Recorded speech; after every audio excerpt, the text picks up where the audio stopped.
कैसे जवानिया सहतानी।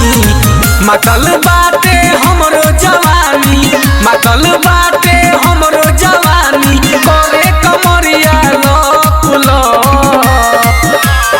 आलू चौप खियावे देवरवा गपुगो, आलू चौप खियावे देवरवा गपुगो। ब्रांड रिकॉर्डिंग स्टूडियो बसंत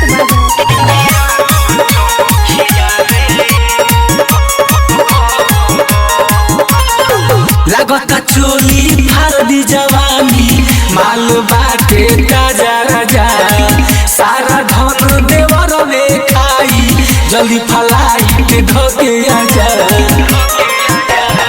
लागता चोली फारदी जवानी, माल बाटे ताजा राजा, सारा धन देवर वे खाई, जल्दी फलाइट धोके आजा।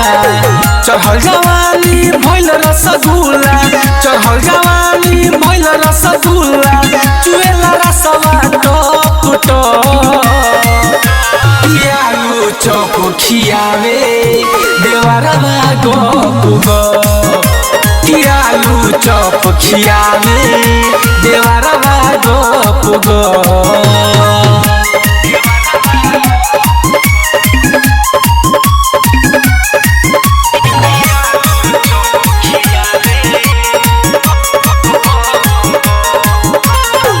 लव लाइटिस के धैले बलछन, मनवा हमर तरपेला, लाना के भीतर भीतर सैया बड़ी जोर से फरकेला। लव लाइटिस के धैले बलछन, मनवा हमर तरपेला, लाना के भीतर भीतर सैया बड़ी जोर से फरकेला। प्रभाकर परदेसी सुनो ये सैया, अजय आजाद सुनो ये सैया, लहंगा करेला चट चट।